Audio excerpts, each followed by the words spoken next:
Brian, tell us a little bit about growing up. You grew up in, as you call it, Bakersfield, right? Bako, yeah, because it's 115 degrees in the summer and we bake in the sun. The guys in your band, I mean, you've known each other for a while, right? And you formed in high school or right out of high school. How did Korn come together? I met the singer in elementary school. We weren't friends, but we knew of each other. I met the bass player in junior high, the other guitar player and drummer in just high school.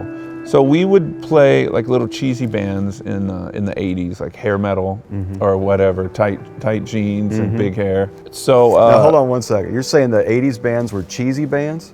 Because that's what I grew up with. You did? That was solid stuff. What was your bands that you liked? Rat. Yes. Dokken. Yep. Those were my two favorite bands right there. You Seriously? Just mentioned. Dokken was my favorite. Rockin' with Dokken. Yes, Motley Crue too, but I like the others better that you mentioned because they had like musicianship, like good like solos and writing and everything, and the vocals were just on another level. So. Yeah, definitely. Yeah. Okay, so grew up with that and then started doing your own thing. And you guys are kind of known for pioneering the new metal wave. What made Korn different than maybe music before Korn? The music was emotional. Our singer just opened his soul and got emotional and would whether it was anger at something the parents did or something. It was like he was going through therapy on our first couple records and talking about childhood issues with parents and talking about relationships and heartbreak and being lost on drugs or whatever. It was just like a crying out and like, this is what you did to me, and it was real and raw. It's like he opened his soul and said, everybody look, this is what goes on inside of me.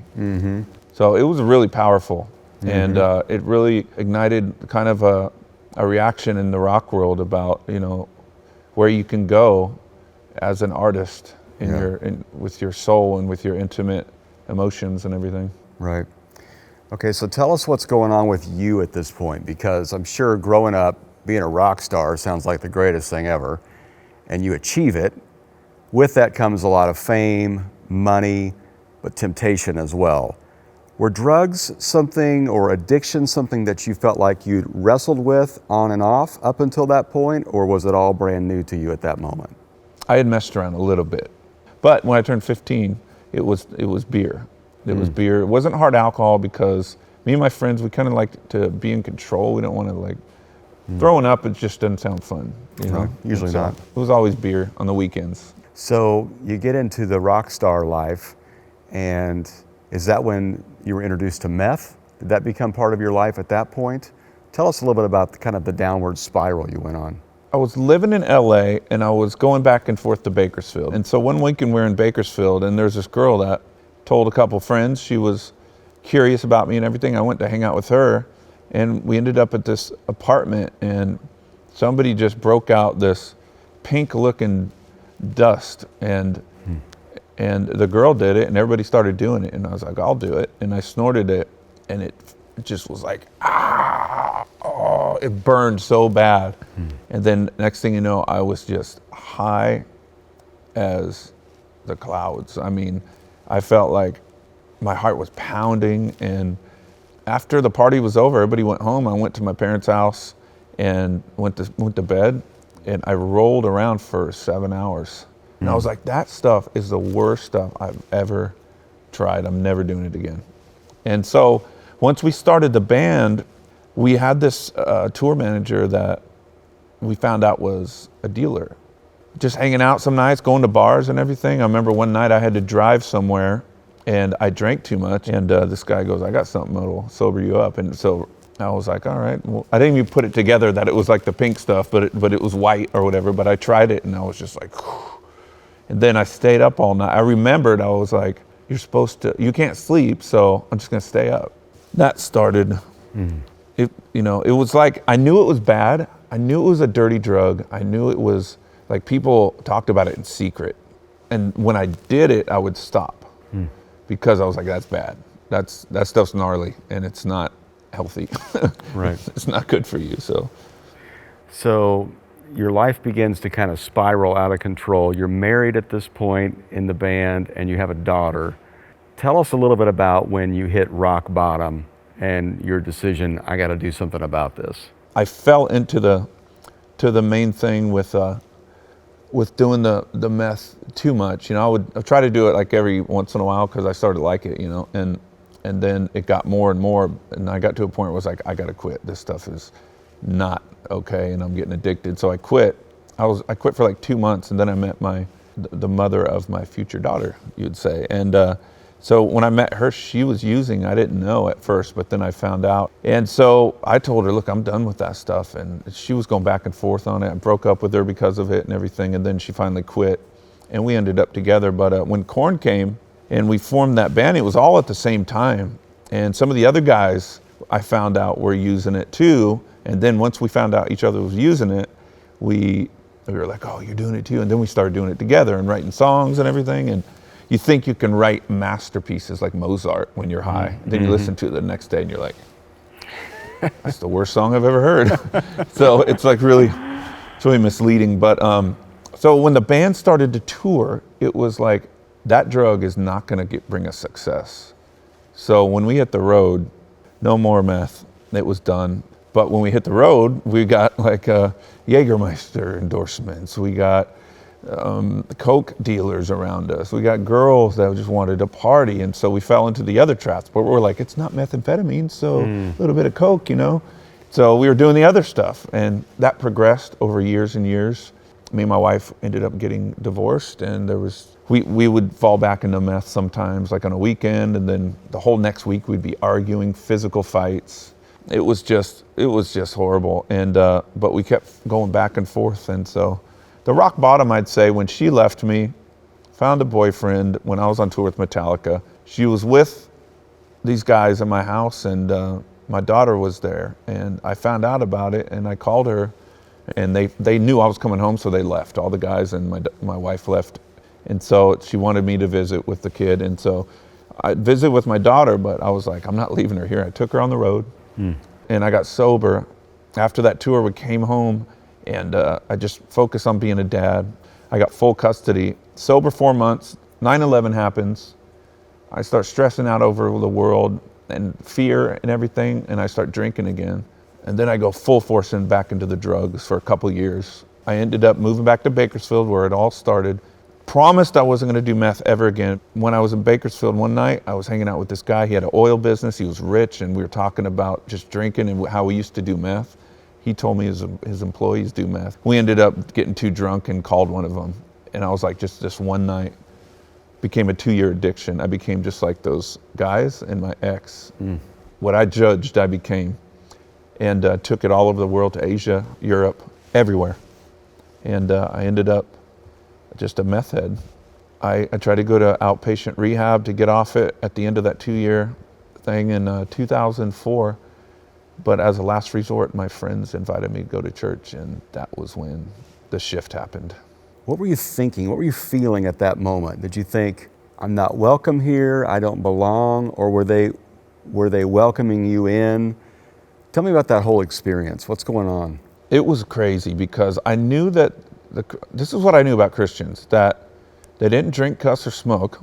They're the ones that people kind of make fun of, and they think they're all holy and perfect, and that's what I thought. But the guy that took me to church built monster trucks and built sports cars, and he had this business that he would soup up these cars and take them to car shows, like in SEMA in Las Vegas, and he would win every year. So I became friends with these guys, and I was drawn to them because they had happy families, and there was a closeness, And they asked me to go to church. They must have known I was on something because I was a rock star and I looked like, I just looked like I was on something, to tell you the truth. But I would lie to everybody, but they invited me to go to church.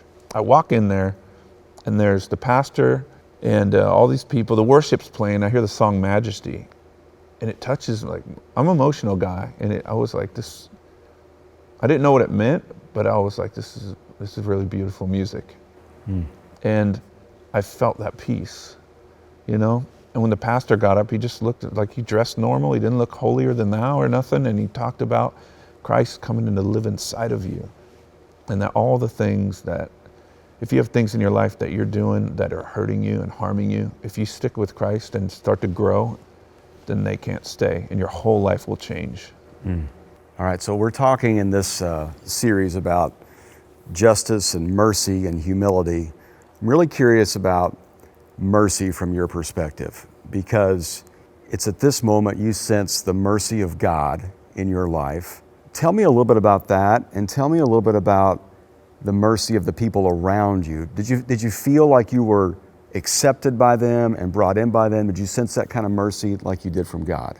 When I went into church, it was like, I felt like everyone was accepting, yeah. I felt like there was love, and I felt like God's mercy it was like, I just love you, and I don't care what you have done, and whatever you have done to ruin your life, just come to me. And that was the scripture. Matthew 11:28, Jesus says, come to me, all who are weary and burdened, and I will give you rest. And a couple different people that didn't know each other were giving me that verse. And so that was God just telling me, this is God, he's reaching out to you, that's your scripture. Yeah. And I started to realize it was, and it all became real. And then, oh my gosh, the excitement for life. I don't understand how people don't feel like I did. People are like, oh my gosh, this guy's like, even the guy that took me to church, he's like, Brian, calm down. It's just, you don't got to get all weird. And it's, some people get weird and spiritual. Like, I'm like, you don't understand. This is like what I've been looking for my whole life. Right. So you decide you're a Christian, you're a follower of Jesus.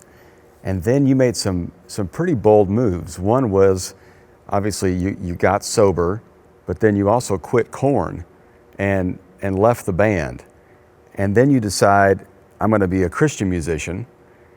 And the reception wasn't all that great from people. Korn was not all that happy with you. Yeah. The church people, they didn't go to your concerts or buy your music. I mean, did you sense like, where's this mercy I once had? Now it's kind of gone. How'd you feel about all that? That's a great question, because the first, like when I started encountering God, like I told you, and I felt that mercy and that just come to me. All I want is you. Oh, that other stuff, the drugs and all that, the anger, all the rage, we'll work that out. Just come to me. And I just felt his embrace. And then the things in my life that had me feel stable and everything, I would be like, God, I want more faith. I want to have faith like the guys in the Bible.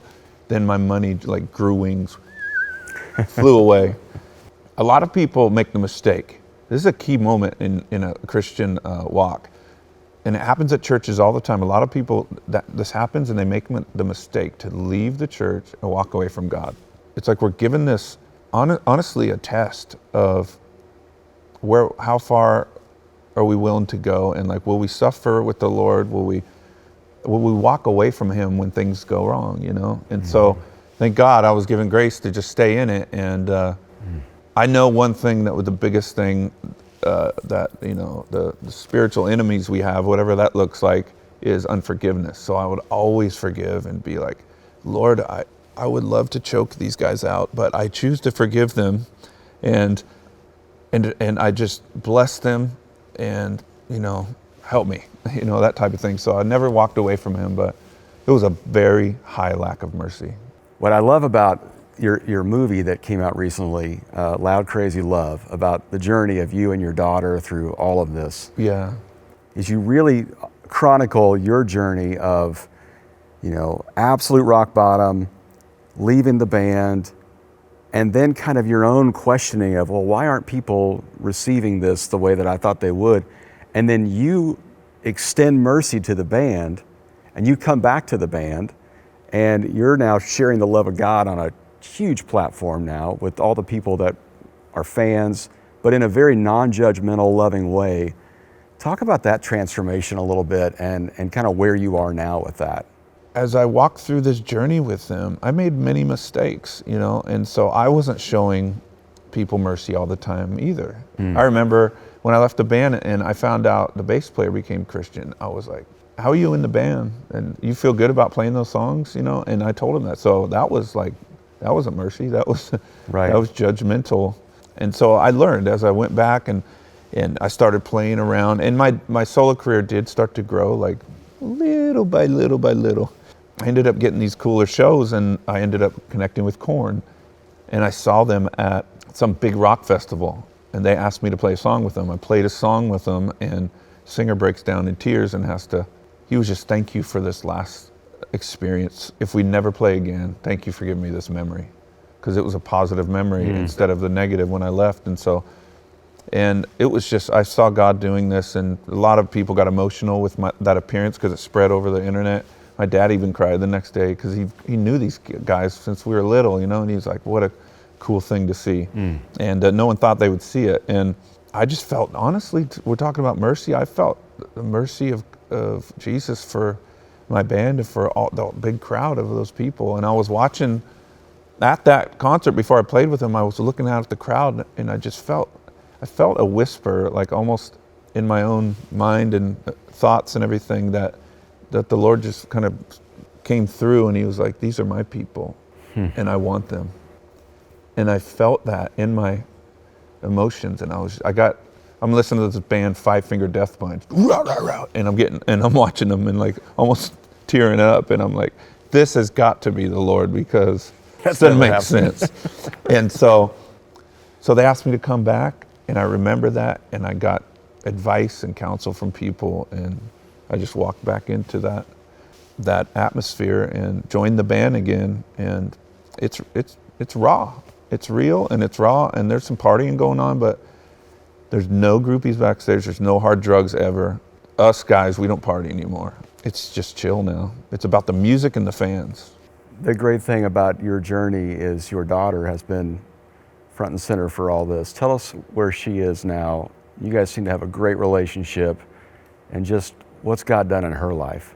I mean, I feel like what God gave me, which is the grace and the strength to really work on things and to share struggles, he's given her that grace. Because in our new movie, Loud Crazy Love, she shared all of the struggles that she went through as a teen.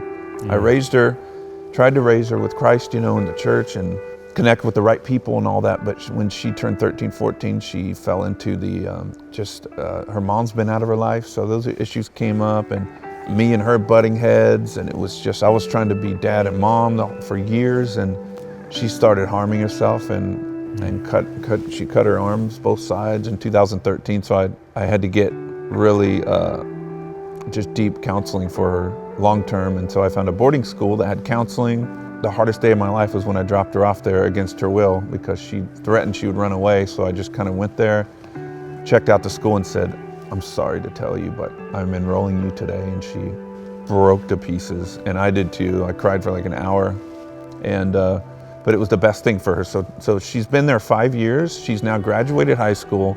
She's in online college taking creative writing, and she works for the school.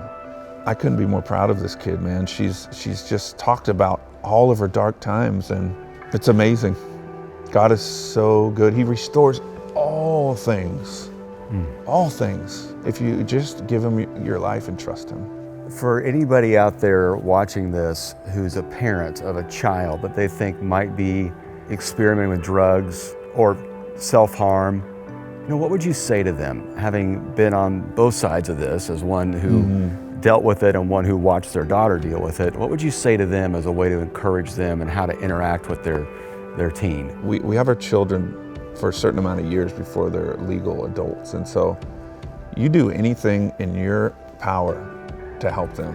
And that's what I did with that when I took her to the boarding school. It was tough love. It was the best thing for her. And so I would just give that advice. Do anything and everything you can.